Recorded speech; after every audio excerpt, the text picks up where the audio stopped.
დეკანოზი ზაზა თევზაძე. მამო, დიდი მადლობა, რომ აქ ხარ დღეს. მადლობა თქვენ. რასთავარია თქვენ ყოველთვის ხართ იქ, სადაც არის საჭიროება შესამოსელში გამოწყობილი ადამიანისა და სადაც ჯვარზე გამოსახული იესო ქრისტეს მოძღვრება ქმედებაში ჩანს ხოლმე ადამიანებისთვის ეს დიდი ნუგეშია და დიდი შეღავათი მათ შორის განსაკუთრებით იმ ადამიანებისათვის განსაკუთრებით ჩვენი ბავშვებისთვის მათი მშობლებისთვის რომლებიც სულ ცოტა ხნის წინ იყვნენ აბსოლუტურად იზოლირებული არ მინდა ეს სიტყვა ვიხმარო რომ რაღაც მარგინალიზებული თითქოს არც ეს ავადმყოფობა იყო თითქოს არც ასეთ უკიდურეს გაჭირვებაში იყვნენ ადამიანები საქართველოს სხვადასხვა ქალაქში და არა მარტო თბილისში შემდეგ მათივე მონდომები ცხადია მედიასაც თავისი წვლილი მიუძღვის ამაში და აი ამ ხალხის გვერდში დგომით რომლებიც აი ახლა უკვე მერამდენე მსვლელობაში იღებენ მათთან ერთად მონაწილეობას და ეს ყველაფერი შემდეგ უკვე აისახა აი მოულოდნელ შედეგში რომელიც მარათონს უკავშირდებოდა აგერ უკვე 1,700,000 ლარი შეგროვდა ლარი ლარად ანგარიშზე ეს ძალიან მნიშვნელოვანია მათი ყოველდღიური საჭიროებებისთვის ურთულეს გარემოსა და პირობებში უწევთ ოჯახის წევრებს და თავად აი ამ ბავშვებს თავიანთ ყოველდღიურობასთან ბრძოლა შეიძლება ასე ითქვას და გამკლავება მაგრამ კიდევ უფრო დიდი მოვლენა არის ეს მთელი საზოგადოებისთვის და რა არის ეს მოვლენა ამაზე მინდა ვისაუბროთ და მეორე ნაწილში 26 მაისის მნიშვნელობა მართლაც რომ ძალიან მნიშვნელოვანი არის და აიცი შეუდარებელი ფაქტია რაღაც მოვლენა, იმიტომ რომ ეს ხდება ილიას უნივერსიტეტი განსაკუთრებულად აღსანიშნავია, იმიტომ რომ ეს უნივერსიტეტი ერთ-ერთი შეიძლება ითქვას, რომ უპირველესი პირმშუა ახალი საქართველოსი ევროპული ტიპის უნივერსიტეტი და როგორ მიზანმიმართულად იყო გარკვეულად ბნელი ძალები და არის დღესაც რომ იქნას განადგურებული აი თითქოს რაღაც ოცისოფლის ტერანია ჰეროდე როდევნის ჩვილ ქრისტეს ასევე ცდილობდნენ და ცდილობენ რომ ყოველგვარი სიახლე ახალი ხედვა ჩამგდარიყო და სწორედ აქედან წამოვიდა რაღაც შეუძლებელი ამ მარათონთან დაკავშირებით რომ ადამიანები გაოცებულები არიან აი სწორედ თუ რა გამოხმაურება რა რეზონანსი მოყვა ყოველივე ამას მოულოდნელზე მეტი და რა შეუძლია აი აქ არის ყველაზე არსებითი და ყველაზე მთავარი რომ ეროვნული ცნობიერება რომელიც ხდება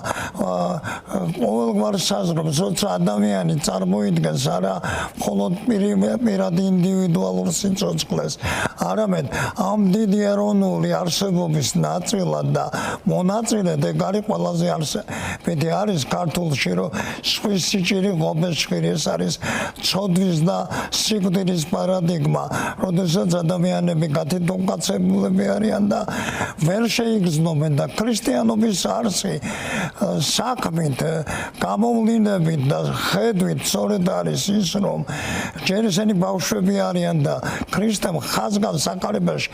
ყველა ძალიან მოზემულად და ეკონომიურად არის ყველა სიტყვა ნათქვამი და მით უმეტეს ბავშვებთან დამოკიდებულება და მისი სიტყვებია მოუშვით ბავშვები ჩემთან რადგანაც ასეთებისა ღმერთისა სუფევრი და ეს ბავშვები ჩვენ თვალწინ და მისი მშობლები ფაქტიურად ხო აი მუზარმაზარ პრობლემას სიკვდილ სიცოცხლეს ებრძვიან და ასეთ მდგომარეობასა და გამყინვარებაში იყო ჩვენი საზოგადოება რომელმაც დაიწყო გალხობა გამონაცდა და დავინახეთ რომ რა შესაძლებლობები არსებობს აი მადლობა აი ამ ახალგაზრდობას რაც შეუძლებელი შეძლეს და ეს არის ფაქტობრივად პირველი მერცხალი რომელსაც აუცილებლად მოყვება გაზაფხული ზაფხული დათბობა და ადამიანების სხვა მდგომარეობაში გადასვლა და აი ეს თავარი და არსებითი რა არის რომ ჩვენ მუდმივად მარადიულად გვახსოვდეს იესოს მოძღვრება, იმიტომ რომ ყველაზე მთავარი არსებითი იმპერატივი არის ხსოვნა იმისა, რასაც ღმერთი თავისი ცხოველმყოფელი სიტყვებით შთაგვაგონებს ყველა სიტუაციაში, ყველა ასპექტში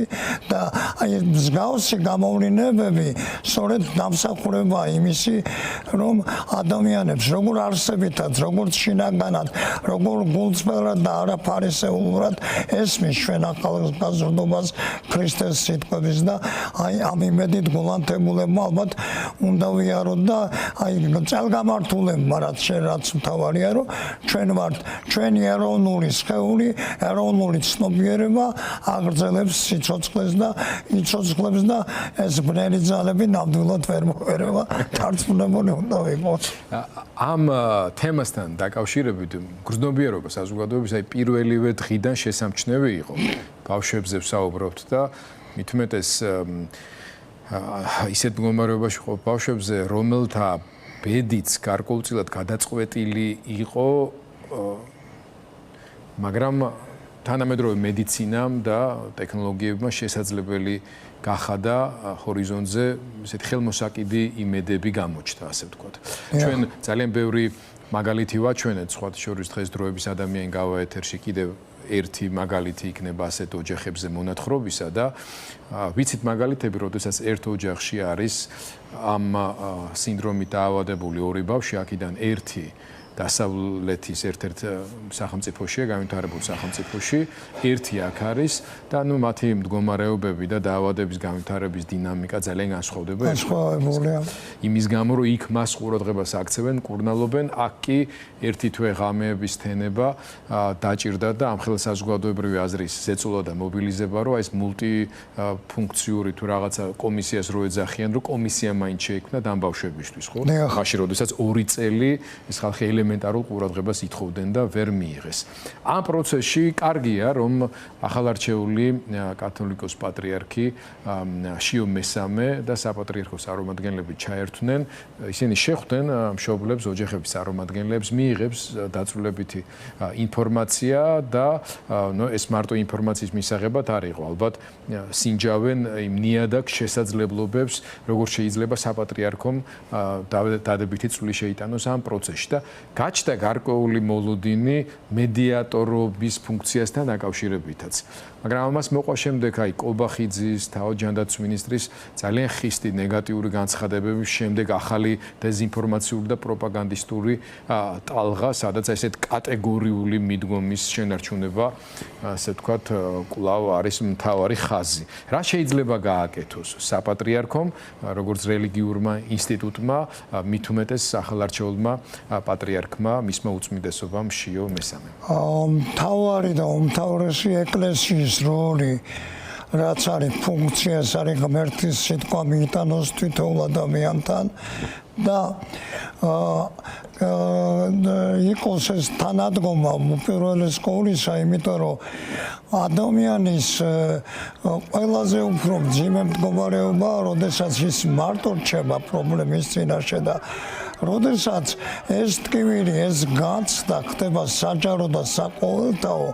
ეს უნდა იყოს არსებითი, იმიტომ რომ ქრისტე გვავალდებულებს ჩვენ და ეკლესიის ხმა ეს არის, რომ ჩვენ ვისმინოთ და ნებისმიერი პიროვნება ჩვენ ყველანი წარმოვადგენთ ეკლესიას და ჩვენი მოვალეობა და ფუნქცია რომ ეს ხმა გაჟღერდეს ყველგან იმედის ხმა, სიყვარულის ხმა, რომ ადამიანი არ რჩება მარტო და არავის არ აქვს უფლება ასეთ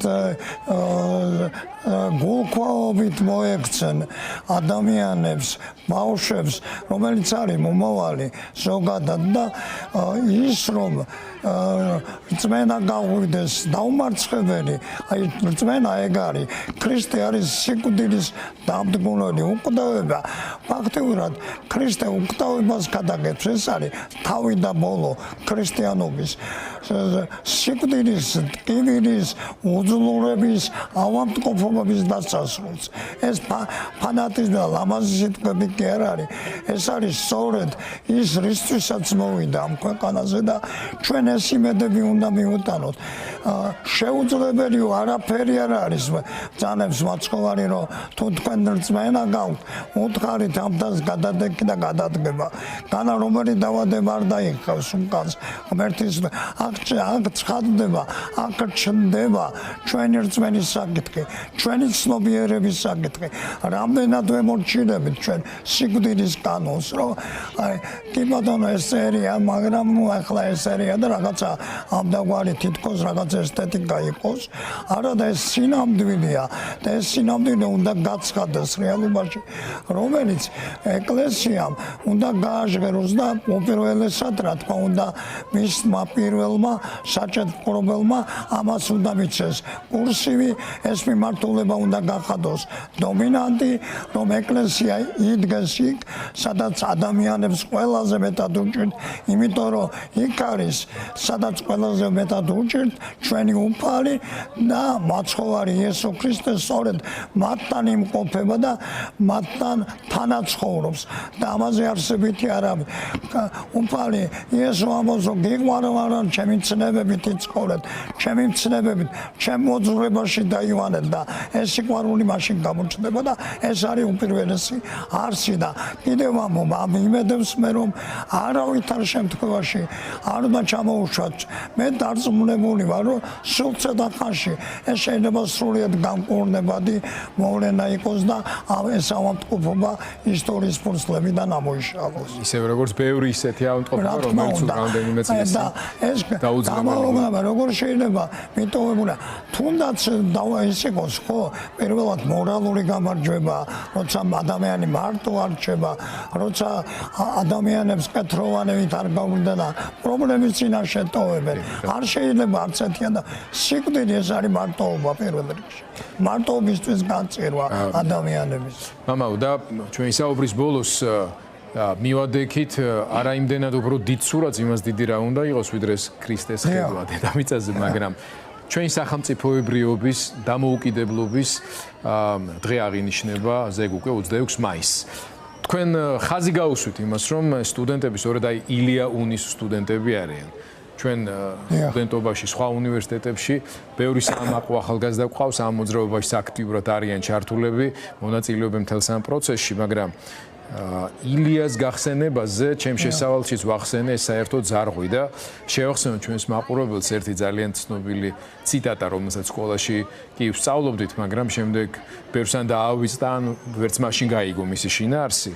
ვაი იმ ხალხს რომელსაც საერთოდ ზარღვი გაუწყდა ვაი იმ ქვეყანასაც საერთოდ ზარღვში სისხლი გაშრა საცა ყველაში თითო არ არის და თითოში ყველა რაზეც ახლა თქვენ საუბრობდით საცა თვითეული ყველასთვის არ ფიქრობს და ყველა თვითეულისათვის საცა მე ხშირია და ჩვენ იშვიათი აი არის ყველაზე ეს არის ზუსტად კი რაზეც თქვენ საუბრობდით ეგ არის დიდი სხეული დიდი სიცოცხლე სახელმწიფოს თავისუფლების დამოუკიდებლობის იდეა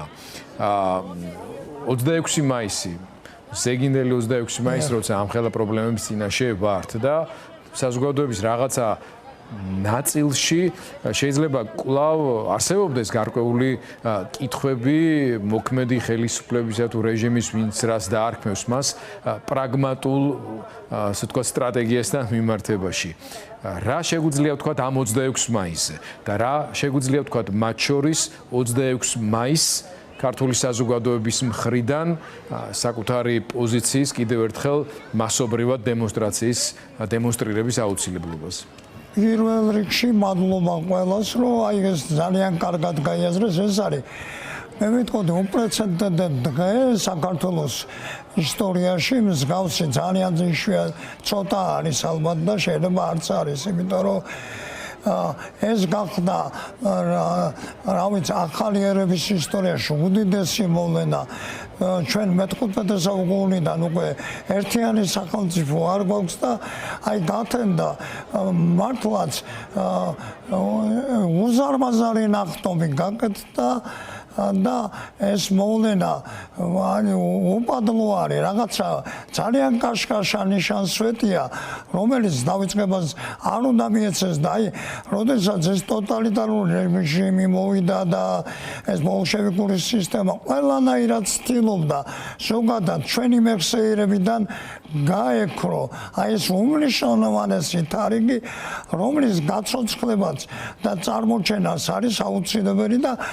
ეს არასდროს არ უნდა მიიჩმალოს, იმიტომ რომ ეს გადაწოდება ათასლეულებს და დარჩება საქართველოს ისტორიაში ძალიან, რომ ეს იყო აი მართლაც შეიძლება ითქვას, რომ პოლიტიკური აზრის და დიპლომატიის გიგანტები იყვნენ. ისეთი ქვეყანა შექმნეს, ისეთი აი გააზრებული ჰქონდათ ყოველგვარი თავისი დანიშნულება და შეიქმნა მთელ მსოფლიოში ყველაზე საუკეთესო თუ არა ერთ-ერთი ძალიან მაგარი კონსტიტუცია, რომელიც გამოხატავს პოლიტიკური აზრისა და სახელმწიფოებრიობის მთავარ მოდელს და აი ეს არის, ამიტომ ჩვენ ამ ხრივადაც გამართულებით, იმიტომ რომ ჩვენ ვართ ამ პირველი რესპუბლიკის დღევანდელ დღეს იდეური და სამართლებრივი მემკვიდრეები და ეს მემკვიდრეობა უნდა ვატაროთ ძალიან წელგამართულებმა და ყველას უნდა უთხრათ, რომ აი ხსოვნა ზუსტად ამისი, რომ არ შეიძლება ეს დავიწყებას მიეცეს, ეს არის ყველაზე ღრმად რელიგიური გახსოვდეს, იმიტომ რომ სადაც ახსოვნა, იქ არის ადამიანი და იქ არის მაღალი ცნობიერება და როცა ეს იქნება, ჩვენ ვერავინ ვერ დაგვამარცხებს და ეს რწმენა უნდა გვდევდეს, რომ ფაქტიურად ეს დღე იმდენად ძლიერია, იმდენად აი ყოვლის მომცველია, რომ რა ვიცი, ალბათ მართლაც გავყვება თაობებს და მხოლოდ აღდგენის ფაქტი გამოცხადება იყო 91 წლის 9 აპრილს მოხდა აღდგენა და იმდენად 1027 დღე იარსება, ფაქტობრივად არასრული 3 წელი, მაგრამ გიგანტური ნაბიჯები გადადგეს, მსგავსი, რა ვიცი, მართლაც საოცარი შესაძლებლობები და პოლიტიკური ამბიციები ჩანდა ამ დღეს და აი ეს მინდა ახსოვდეს თითოეულ ქართველს, რომ ეს დავიწყებას არასდროს არ მიეცეს და თუ რამე იქნება ერთ-ერთი თარიღი ჩვენი გულის ფიცარზე, ესეც უნდა იყოს ამოტვიფრული. იმიტომ რომ ეს არის ის დღე, რომლითაც იმედიანად უყურებთ მომავალს და წელგამართულები ვართ. ილოცავ თქვენ მამაო და კიდევ მადლობა ჩემო გარემო. მე ყველას ულოცავ ამ დიდებულ დღეს და რა ვიცი, ახალი საქართველოსკენ. ის რაც ძალაში შევაწვდომალე. დიდი მადლობა. მადლობა თქვენ. გიშტობებით. მადლობა.